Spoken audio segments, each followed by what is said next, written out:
Innal hamdalillah nahmaduhu wa nasta'inu wa nastaghfiruh wa na'udzu billahi min shururi anfusina wa min sayyiati a'malina may yahdihillahu fala mudhillalah wa may yudlil fala hadiyalah.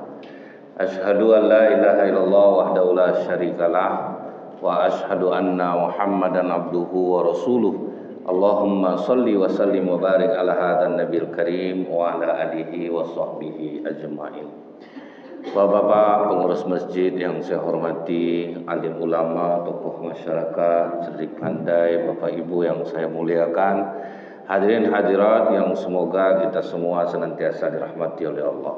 Tidak bosan-bosannya kita senantiasa mengucapkan alhamdulillahirabbil alamin, bersyukur kita kepada Allah atas segala nikmat yang Allah karuniakan kepada kita, yang dengan nikmat itu kita dekatkan diri kita kepada Allah. Mudah-mudahan apa-apa yang Bapak Ibu lakukan ini menjadi sebab dimudahkan segala urusan, dimurahkan rezeki dan disehatkanlah segala penyakit. Bersolawat kita kepada Rasulullah sallallahu alaihi wasallam dengan ucapan Allahumma sholli ala Muhammad wa ala alihi wasallim. Semoga dengan diringankan lisan kita ini bersolawat, kita mendapatkan syafaat di yaumil akhir kelak. Dalam hadis riwayat Muslim, Pak, Rasulullah mengatakan, bersegeralah kalian melakukan amalan-amalan baik sebelum datang bermacam-macam fitnah, seperti sebagian malam yang gelap gulita. Disambung lagi dalam hadis lain, yang gelap gulita itu seperti apa, Bu? Pagi kita beriman, sore kafir kita. Sore kita beriman, pagi kafir kita. Begitu cepat kita berubah. Lain yang kita ucapkan, lain pula yang di hati kita. Nah ini kan sudah terjadi, Pak. Di diri kita aja kadang, Bu, pagi kita ngomong ini ya, sore udah beda balik. Sore kuat iman balik, pagi lah beda. Fitnah yang dimaksudkan dalam hadis ini, kalau kita tengok dalam surah Al-Kahfi itu ada 4 fitnah dalam surah Al-Kahfi itu. Yang pertama, fitnah jabatan. Kalau kita ingat pertama kali kan Ashabul Kahfi itu jumlahnya sebenarnya kan 6 orang. 6 orang ini pemuda-pemuda cerdas diangkat menjadi pejabat negara, dan 6 pemuda inilah yang memutuskan apapun kebaikan untuk kerajaan itu. Padahal raja ini punya menteri jumlahnya 100 orang, Pak. 50 orang duduk di kanan, 50 orang duduk di kiri. Tapi nanti tetap yang memutuskan 6 pemuda yang di belakang Raja Dickianius ini. Jadi pemuda-pemuda cerdas diangkat menjadi pejabat, diberikan fasilitas. Nah, Raja Dickianius ini, Bapak Ibu, 30 tahun dia menjadi raja, belum pernah sakit, Pak. Beringus pun tidak pernah, saking sehatnya dia. Rupanya dikasih nikmat sehat tuh membuat dia sombong kan dia. Sampai ditanyanya kepada menterinya, kalian pernah enggak nengok aku sakit? Belum pernah lagi raja. Yang enggak sakit-sakit ini Tuhan biasanya kan? Iya raja. Mau enggak kalian nyembah aku? Itu awalnya, Pak. Mau raja? Ini karena jabatan nih, Pak, takut tergeser, mau. Kalau mau kalian menyembah aku, aman posisi kalian. Kalian umumkanlah ke masyarakat, sembah aku, maka akan aku berikan kekayaan. Itulah Allah itu, Pak, dikasihnya kita sakit supaya kita tawadhu. Karena kalau orang tidak sakit-sakit itu cenderung sombong dia rupanya, Pak. Kadang kalau udah tua kita sehat-sehat aja, suka betul nanya orang, berapa umur awak? 50 tuh, 50 lah macam ini ya. Tengok atuh, nah itu bahayanya sehat terus tuh, Pak. Maka kita ada sakit supaya kita tidak sombong. Ada laki-laki tidak merokok, tidak begadang, rajin olahraga, badan sehat, nge-gym. Mungkin dia Pak, di kawan-kawan dia sering menggitu-gitukan orang, rajin olahraga, tengok aku, mungkin gitu ya Pak. Kena stroke Pak, sampai tidak percaya dia Bu, kok bisa aku kena padahal aku sehat, padahal rajin olahraga. Nah itulah sayang Allah dikasih dia sakit, walaupun dia tidak begadang, tidak merokok, tidak alkohol, rupa kira kena juga stroke. Jadi kita itu dikasih musibah bukan karena Allah benci sama kita, karena Allah sayang sama kita. Raja Dickensius ini akhirnya diproklamasikannya lah dirinya sebagai Tuhan. Nah disembah orang lah dia Bu. Tapi 6 orang pemuda yang di belakang Dickensius ini rapat mereka dan ngaku Tuhan pula dia. Padahal awak selama ini yang memutuskan apapun soal kerajaan ini. Kalau memang Tuhan dia mana dia butuh kita. Kalau dia memang Tuhan dia makan, dia tidur, dia punya rasa takut, dia takut kehilangan kekuasaannya.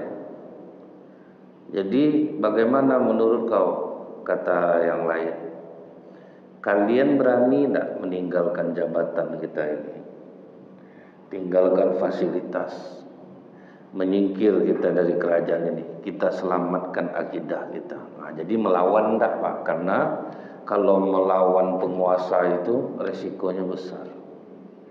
Jadi mereka lebih memilih menyingkir. Bayangkan Bu, orang-orang dengan gaji besar, fasilitas bagus, rela dia tinggalkan untuk menyelamatkan akidah. Ini orang banyak yang tidak sanggup sekarang.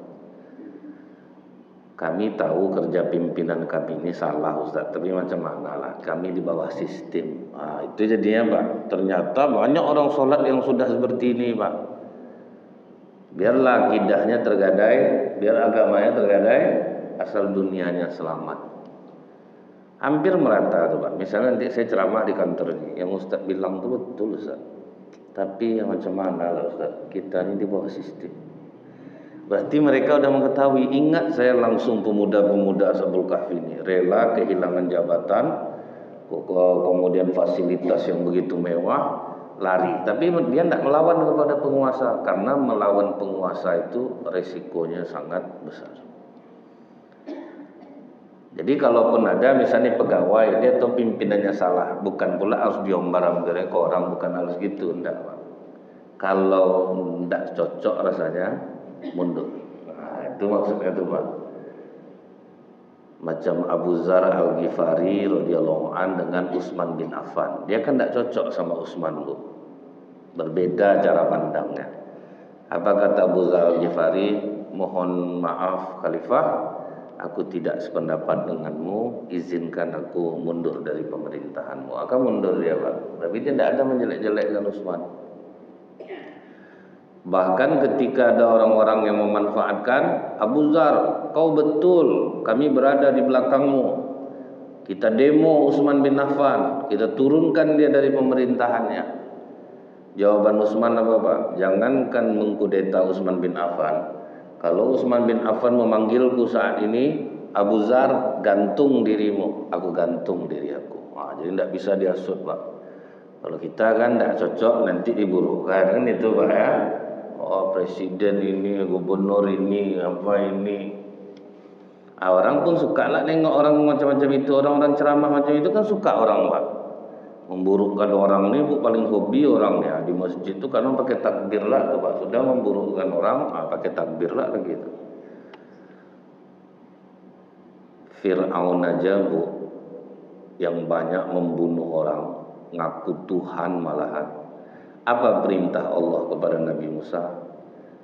Datanglah engkau kepada Fir'aun Musa, berlemah lembutlah dengannya. Itu udah ngaku Tuhan tuh Pak. Jadi tidak ada pembenaran untuk kita kalau tidak cocok sama penguasa, kemudian kita melawannya dengan cara-cara seperti yang sering kita lihat di Indonesia. Larilah 6 orang pemuda ini Pak. Lari dia, ditinggalkannya kekayaan, ditinggalkannya jabatan. Larilah dia Pak, keluar dari istana. jumpalah sama pengembala kambing. Nah, itulah jadi 7 jadi Ashabul Kahfi. Kata pengembala kambing ini, kalian ini sepertinya bangsawan, karena nampak dari wajahnya wajah orang-orang senang semua. Kaki berdarah karena lari. Betul, kami ini pemuda-pemuda di belakang Raja Dikianius. Kata pengembala kambing ini, aku tahu tempat persembunyian di Gua Khemar di Bukit Naglus. Disitulah dibawanya lari sampai akhirnya Allah menyelamatkan mereka. Jadi ternyata orang-orang yang teguh dengan agamanya daripada agamanya tegadai biarlah dunianya hilang. Itulah yang membuat Allah membanggakan Ashabul Kahfi. Sampai disebutkan siapa yang membaca surah Al-Kahfi akan diberikan Allah cahaya sampai Jumat berikutnya. Karena yang punya kita berharap punya mental seperti itu, Pak. Guna kita membaca surah Al-Kahfi itu ya, Bu ya. Punya mental seperti pemuda-pemuda ini. Rela kehilangan apapun asal jangan agama yang tergadai. Kalau sekarang ini tidak bisa, Bu. Kemanapun Bapak nyari orang, dia tahu kadang pimpinannya salah. Bukan kita suruh dia melawan. Pokok abang yang ikut campur lah lagi bang. Ikut aja lah. Pasti itu kata istrinya Pak semua. Ikut aja lah bang. Penting aman lah bang. Nah, jangan apa-apa pula bang lagi. Ada datanglah suami. Ya dek. Kalau tidak payah kita nanti ini anak kuliah ini banyak butuh biaya. Nah, memang betul Pak. Berat nih Pak. Ada orang yang sanggup melakukan ini, Bu, ini udah tahun ke-7 nih. Susah hidupnya, Pak. Tapi saya tanya, susah enggak hidup Bapak? Bahagia Ustaz, padahal hidup payah sekarang. Berani dia, Bu. Padahal saya udah larang waktu itu. Pikir-pikir dulu, Pak, kalau Bapak mau mundur. Bapak udah biasa berduit. Pembiayaan rumah besar. Karena rumah terlanjur besar, anak-anak sekolah. Berunding lah Bapak dulu sama istri Bapak. Berunding istri mendukung lah Pak. Jahat dia kalau berduit nih Ustaz, tak apa kelakuannya. Jadi dia berduit, istri pun menderita juga Pak. Karena dia menjabat itu tuh. Akhirnya mundur nih, udah 7 tahun mundur, masih hidup dia, masih aman Pak. Saya menyangka dia susah betul Bu, karena kemana pergi naik Honda kan Pak, tidak ada lagi. Tapi katanya dia bahagia. Buktinya dia tidak jerah dengar pengajian saya, tetap hadir, berarti kan tidak jerah dia itu. Kemudian Mbak, fitnah yang kedua dalam surat Al-Kahfi itu fitnah kekayaan. Kan ada diceritakan 2 orang pemilik kebun anggur. Satu beriman, satu kafir. Kalau yang beriman ini bahwa hasil kebunnya itu adalah dari Allah, bukan karena kepandaian. Kalau orang kafir mengatakan bahwa ini karena kecerdasan dirinya, makanya dia bisa kaya. Itu beda orang beriman ketika ditanya orang, apa yang membuat usaha Bapak ini berhasil Pak? Nah itulah maka kita itu harus berilmu, kita harus cerdas, kita pelajari dengan seksama. Maka nanti itu usaha tidak akan mengkhianati hasil. Selalu menganggap diri dia lah yang hebat. Makanya usaha bisa maju, bisnis bisa maju. Tapi kalau orang beriman Bu, dia tahu bagaimana Bapak bisa berhasil Pak. Kalau tidak karena pertolongan Allah tidak bisa juga Ustaz. Yang jual barang macam saya ini banyak. Siapa yang mengarahkan Allah beli, yang mengarahkan orang beli ke kita itu kalau tidak Allah Pak. Yang jualan banyak Pak. Apapun yang kita jual sekarang ini Bu, banyak orang jual. Tapi tetap ramai orang belanja ke situ. Siapa yang mengarahkan orang itu kalau tidak Allah? Nah, cuman sekarang Bu, orang rela menghalalkan segala cara untuk mendapatkan uang sekalipun dia harus berbuat syirik. Ada dulu bapak-bapak kena penyakit ALS nih Pak, amyotrophic lateral sclerosis, itu penyakit syarat langka. Kalau udah kena tidak ada obatnya dan tidak mau mati Pak. Kalau jelaslah kena penyakit itu mau mati Bu, aman lah. Ini tidak, otot melemah, tapi apa namanya nih, tidak mati-mati Pak. Obatnya pun belum ada. Bapak tengoklah penyakit ALS itu di Google Bu. Hidup segan mati tak mau, itu tiba-tiba struktur ringan baru tuh kalau dibanding dengan ALS. Lumpuh otot tuh, tapi tidak bisa sembuh. Saya nanya lah ke Bapak nih, banyak makan apa dulu Pak sampai macam ini keadaan Bapak?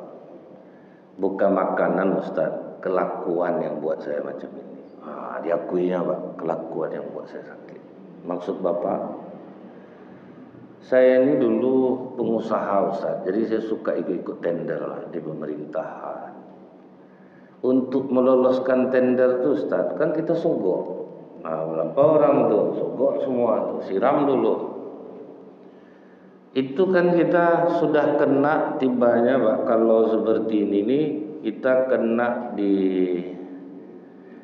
di surat Al-Baqarah 188. Janganlah memakan harta sebagian kamu dengan cara yang batil. Istilahnya rezeki orang kita ambil dengan cara kita. Itu tuh yang sama dengan itu.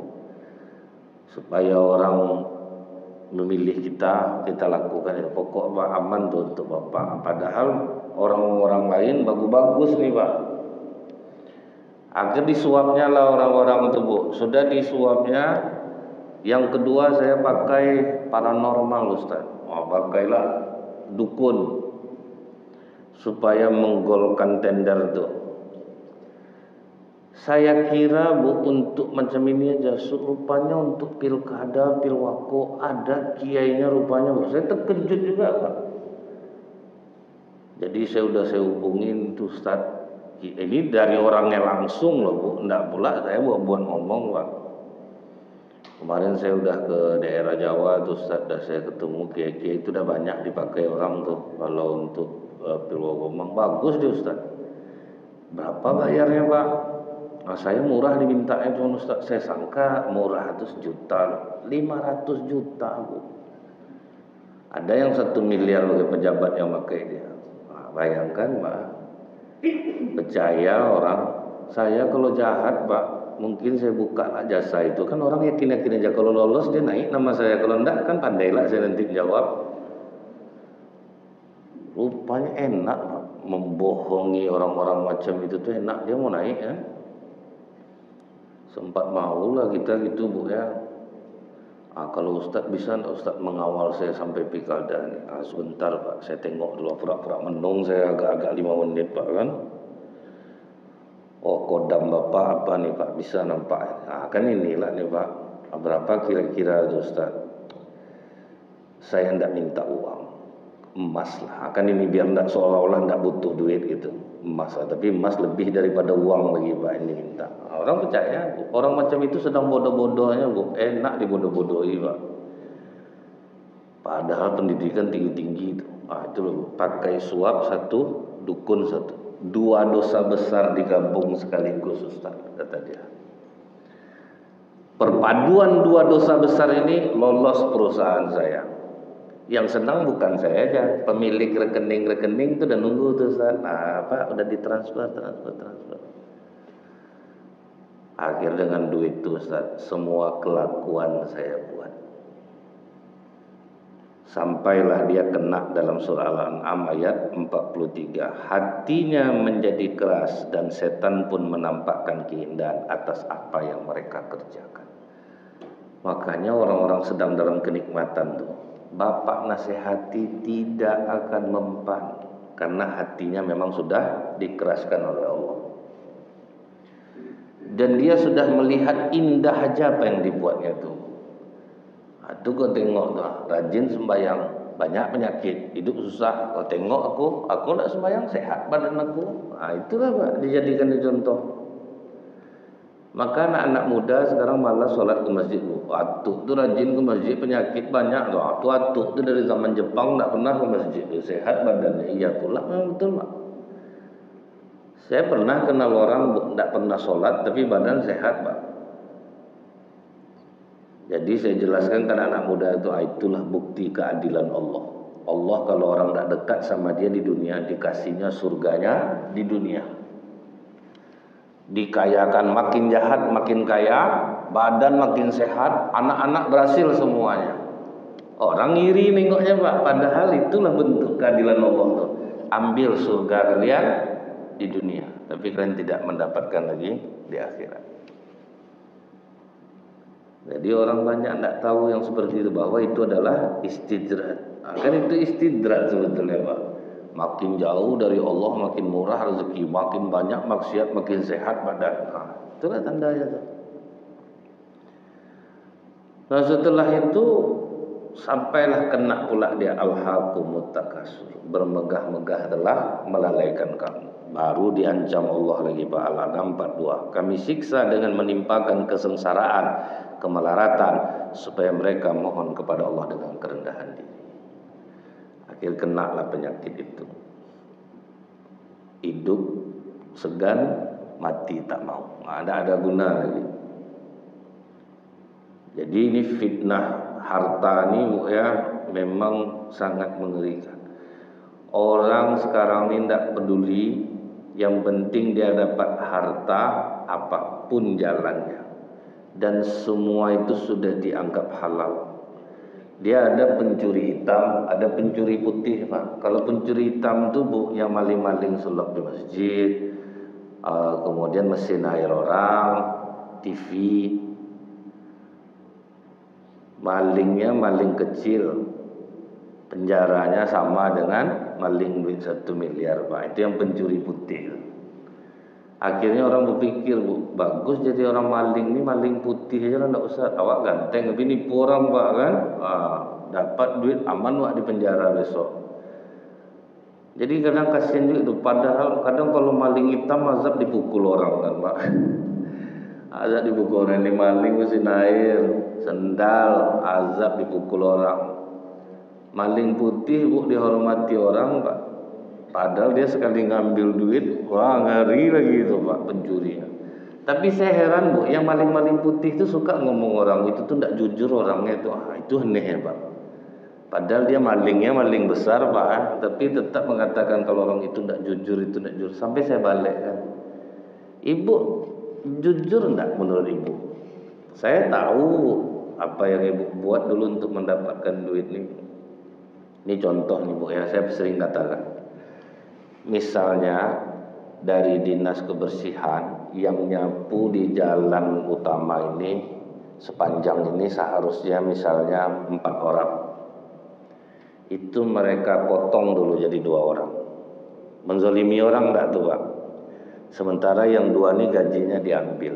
Nah itu Bu, paling banyak dulu ya Bu ya. Saya tahu tuh dulu tuh. Kemudian sopir sampah itu tuh sebetulnya dia 2 kali, 2 trip 1 hari, berarti 8 orang dijadikan 1 mobil, berarti dapat lagi dia gaji untuk 8 orang, udah 10. Apa ndak enak Pak? Makanya dulu banyak masalah sampah ini tidak selesai-selesai karena hati orang-orang dalam itu tidak baik, akhirnya kacau-kacau Allah Pak. Itu yang membuat kacau-kacau masalah sampah ini Pak, yang makan terlalu banyak. Terus nanti lagi sampah tuh 1 mobil harus 4 ton.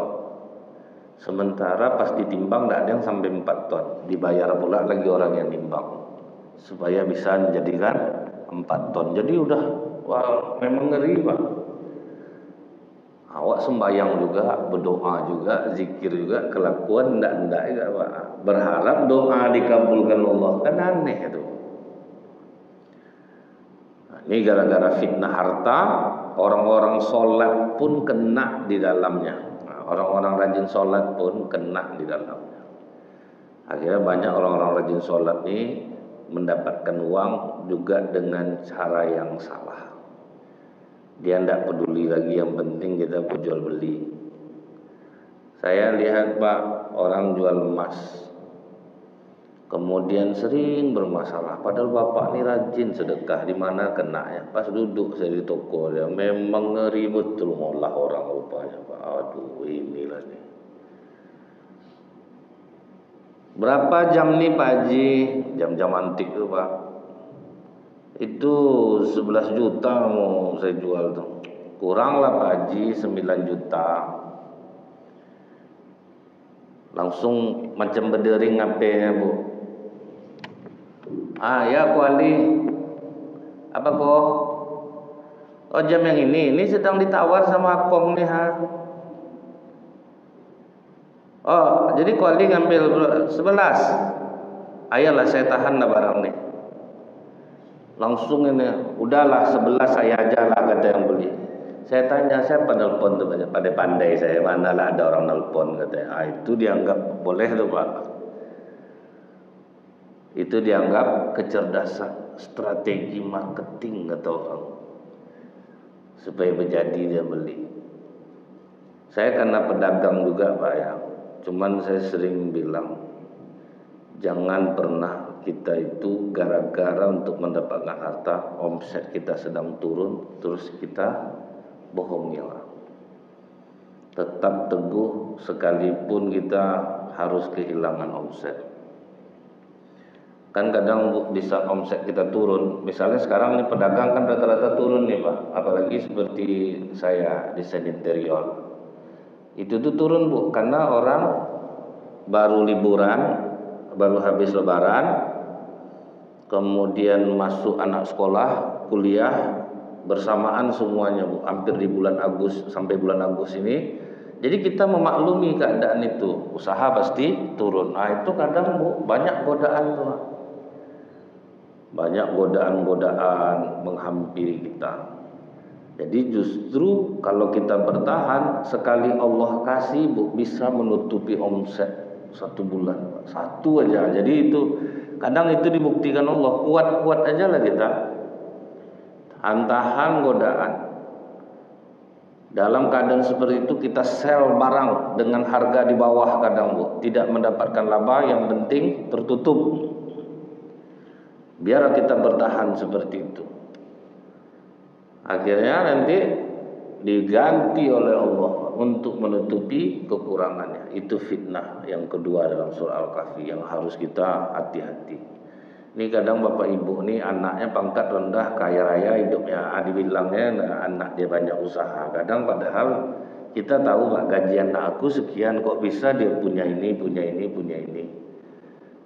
Nah, seharusnya kan kita mikir tuh Pak, ayang emak nih penting aku dikasih sama anak aku, terserahlah duit dari mana, dia penting awak berduit gelang besar katanya, awak tidak peduli dia anak dapat duit dari mana.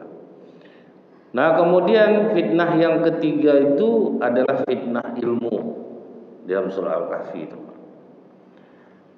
Orang-orang yang berilmu itu Bu, seharusnya dia itu ditinggikan Allah beberapa derajat. Tapi terkadang justru orang-orang bisa sombong dengan ilmu yang dimilikinya. Itu bahaya fitnah ilmu. Nabi Musa kan ditanya oleh kaumnya, wahai Musa, siapa di antara kita nih yang paling berilmu? Kata Nabi Musa, akulah. Siapa pula lagi di antara kalian nih kalau tidak aku? Apa kata Allah? Musa, ada hambaku yang lebih berilmu darimu. Terkejut Nabi Musa. Tapi Nabi Musa cepat sadar Bu, kalau begitu tunjukkan ya Allah, aku ingin berguru dengannya. Nabi Khidir itu Pak, kan cuma seorang nabi, bukan rasul. Tapi Nabi Musa berguru kepada Nabi Khidir. Ini pelajarannya apa Bu? Jangan merasa kita menjadi orang yang paling berilmu, karena orang memiliki ilmu yang tidak kita miliki. Mungkin dalam masalah agama Ustadz ini hebat ilmunya, tapi dalam masalah dagang Bapak yang lebih hebat ilmunya. Jadi seharusnya kami belajar sama Bapak soal itu. Di antara Bapak ini ada yang pengusaha, pedagang sukses, yang pebisnis, apa-apa banyak usaha. Kami pula giliran duduk belajar lagi. Ini kadang makanya Bu, hidup orang-orang berilmu ini susah, karena dia sombong dengan ilmunya, tidak mau dia bertanya Pak. Kita mana yang tak tahu, kita bertanya sama orang. Walaupun kadang orang itu sepertinya tidak Bu ya, orang yang sangat biasa, tapi kita belajar dari kesuksesan dia. Misalnya kita lihat di sini Bu, ada orang jual lontong laris, kan bisa kita bertanya apa yang membuat laris? Oh, pelayanan kami ramah, rasa lontong kami enak, kan bisa kita bertanya sebetulnya. Kalau misalnya kita tidak mau bertanya, itu yang dibilang orang Bu, malu bertanya, jalan-jalan Pak. Bukan sesat di jalan. Malu kita bertanya itu jalan-jalan gitu jadinya Pak. Jalan sini tidak tahu-tahu Pak, tidak sampai-sampai deh jadinya. Makanya tuh Bu, banyak orang-orang yang berilmu itu menjadi sombong dengan ilmunya. Dia menganggap dia banyak tahu. Sedangkan itu kadang lebih mulia lah Bapak Ibu ini lagi. Berapa kali pun orang ngaji, terulang kajian yang serupa, tetap duduk. Itu yang tawaduk tuh Pak.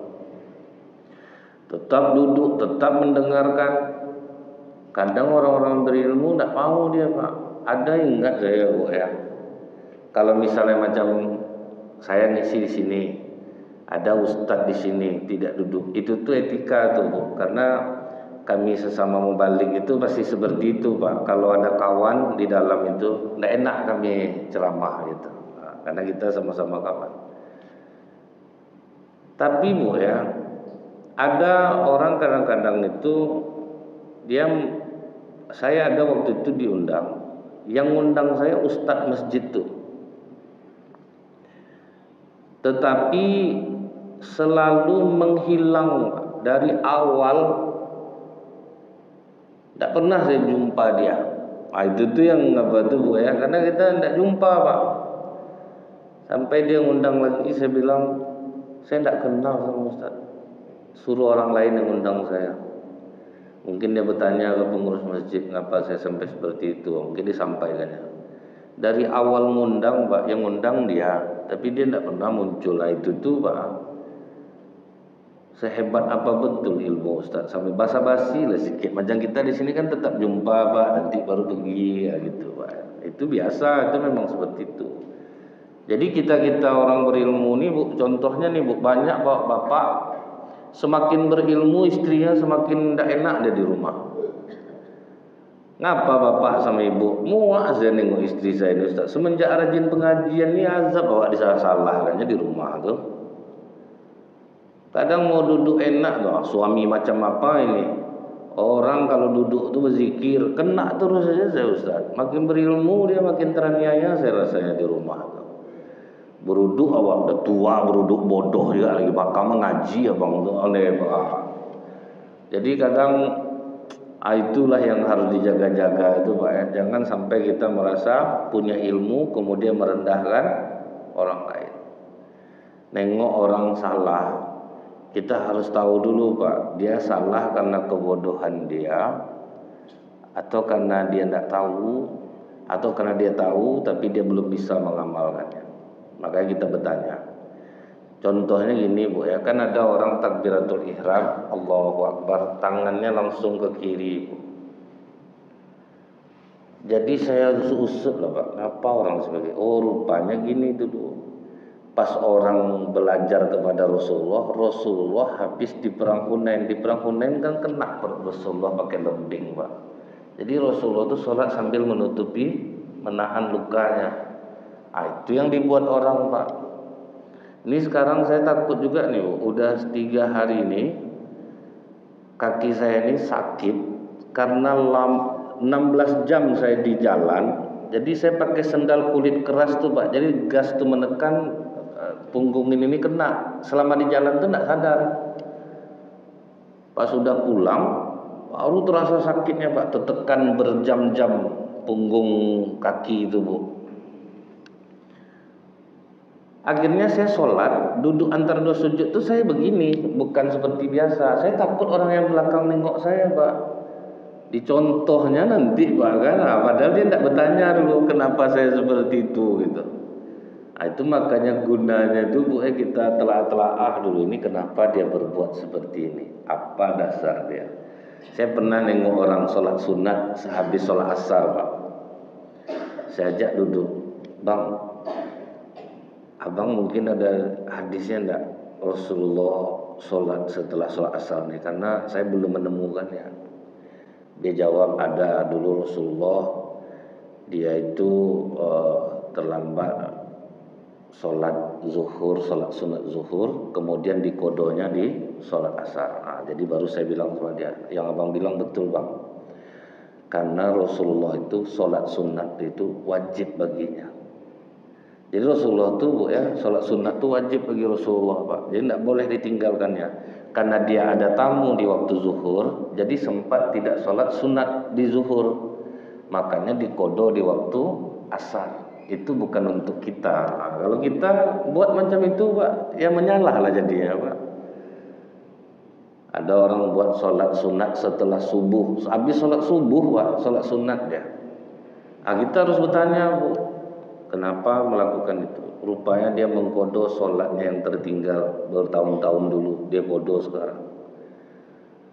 Kan memang kalau kita dengar Ustaz Abdul Somad mengatakan itu Bu, yang pernah dulu tidak kita lakukan, nah sekarang inilah kita perbanyak. Habis sholat wajib kita sambung lagi sholat. Nah, kalau itu yang dikerjakan orang kan tidak bisa kita nyalahin dia Pak. Oh dia mengkodo sholatnya. Tapi kalau saya lebih menghindari fitnah sebetulnya Bu. Misalnya nih Pak, saya musafir ngarah ke Sumbar. Kemudian kalau saya sholat zuhur berjamaah, ya udah saya ikutnya sampai habis. Tapi ada Pak, saya punya teman ngeri keras hatinya Bu. Yang dilakukannya itu betul juga Pak. Dia ikut bermakmum, pas rakaat kedua salam dia Pak. Kalau orang nggak tahu kan jadi fitnah jadinya itu Pak. Ayat lain alirannya nih, kita harus ada rasa itu Pak. Ada lagi misalnya Bu, kita udah sholat jamaah. Sampai kita di tempat itu pas orang sholat asar, padahal kita udah jamak nih Pak. Datang sebagian orang, aku tadi udah jamak, nggak mau dia sholat, nanti bisa jadi fitnah sama orang. Orang azan di masjid duduk dari situ, bentuknya alim mukanya. Nah, kita menghindari fitnah itu, makanya kalau kita sholat dihitung pahala sedekah. Tetap kita sholat itu. Jadi kita harus tanya dulu kenapa orang melakukan itu supaya kita tidak buruk sangka. Tapi kalau saya lebih menghindari jangan sampai terjadi fitnah. Maka kalau musafir jangan dia jadi imam, nanti rakaat kedua salam dia Pak, terkejutlah makmum jadinya. Itu dijelaskannya saya ini musafir. Itu makanya bahaya jadinya Pak. Itu ya. Nah, fitnah yang keempat di dalam surah Al-Kahfi itu adalah fitnah kekuasaan. Ini beda dengan jabatan. Iskandar Zulkarnain itu Bu, potret seorang raja yang memiliki kekuasaan besar tapi sangat memperhatikan rakyatnya. Mengeluh rakyat itu karena ada masalah dengan Yajuj dan Majuj. Itu kan Zulkarnain yang, bukan Iskandar Zulkarnain ya Pak. Zulkarnain ini yang menengahi dengan membuat tembok tembaga, dicairkan tembaga, disiram. Disitulah wujud Bu, ternyata menjadi pemimpin itu sama dengan menjadi pelayan bagi rakyatnya. Jadi bukan dia yang berkuasa. Kalau kita sekarang kan Pak terbalik, kita yang sangat mengagungkannya, menghormatinya. Tapi kalau dalam Islam ini Bu, siapa yang jadi pemimpin, dia akan menjadi pelayan rakyatnya. Berat Bu. Saya melihat ada kades di Indonesia ini yang betul-betul jadi pelayan rakyat Pak, sampai akhirnya rumah pun tidak terbuat sama dia Bu. Bergotong royong lah baru-baru di masyarakat membangun rumahnya. Miskin betul kadesnya itu Bu. Memang dia bantu semua urusan masyarakatnya, sampai hidupnya pun dia tidak pedulikan. Nah itu yang sebetul-betul pemimpin itu. Nah inilah 4 fitnah yang akan menyertai hidup kita yang harus kita waspadai. Subhanakallahumma bihamdika asyhadu an la ilaha illa anta astaghfiruka wa atubu ilaik. Assalamualaikum warahmatullahi wabarakatuh.